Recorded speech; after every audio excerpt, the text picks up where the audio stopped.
assurément à la bourre. Qu'est-ce qu'il y a? Le grand machin qui est derrière, là, pareil, vous voulez le raser, la tour Montparnasse. Alors, vous ne laissez pas abuser par les rumeurs et surtout ne les propagez pas vous-même.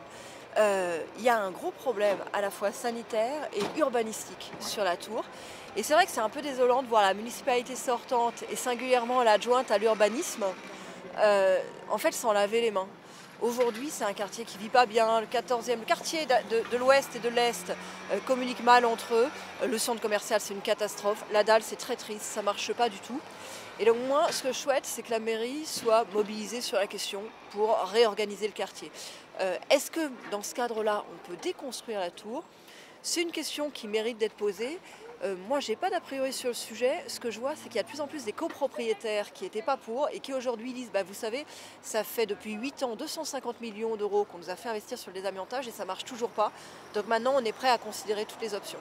Voilà, et je pense qu'il faut accepter de discuter de tout, y compris avec des copropriétaires qui nous disent ça. Mais surtout, il faut s'en occuper. Il faut arrêter avec cette municipalité qui, sur ce sujet, comme sur tous les sujets un peu gênants ou délicats, dit c'est pas nous, pas vu, pas pris. Finalement, au bout de 13 ans, on se demande de quoi ils sont occupés. Au revoir. Monsieur Cherki, bonjour. On vient de voir Madame Kosciusko-Morizet à Montparnasse. Vous avez drôle de fréquentation, cher monsieur.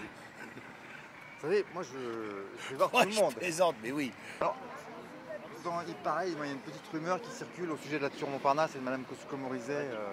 Qu'est-ce que vous pensez de cette histoire? C'est quoi la rumeur précisément? L'histoire de démonter la tour. Oui, ça fait partie de ces folles dingueries. Et je vous dis, moi, elle découvre Paris, donc maintenant elle veut démonter la tour. Elle voulait mettre des piscines dans le métro. Je vous dis, moi, elle va finir par nous mettre le bureau du maire dans les catacombes. Bon, pourquoi pas, je veux dire. On essaie d'avoir une approche un peu plus sérieuse de la vie politique, de réfléchir à où est-ce qu'on met des écoles, des crèches en plus, faire un nouveau conservatoire. Donc voilà, chacun son orientation de Paris et son style. Donc moi je la laisse démonter la tour si elle veut la démonter en rêve. Puis nous on va s'occuper des services publics. Voilà. Donc pendant ça, Mme Kosciusko-Morizet peut faire de la science-fiction, c'est-à-dire des piscines dans les stations désaffectées du métro, la tour Montparnasse si elle veut. Voilà, elle peut même faire un village vacances sur la Lune, hein, c'est son droit. Hein.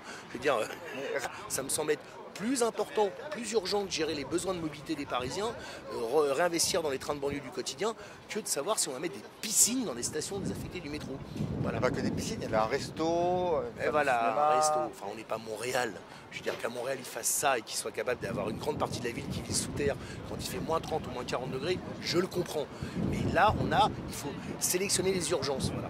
C'est-à-dire que nous, en termes de priorité, c'est d'abord et avant tout s'occuper du quotidien des Parisiennes et des Parisiens. Voilà. Ça, je le maintiens.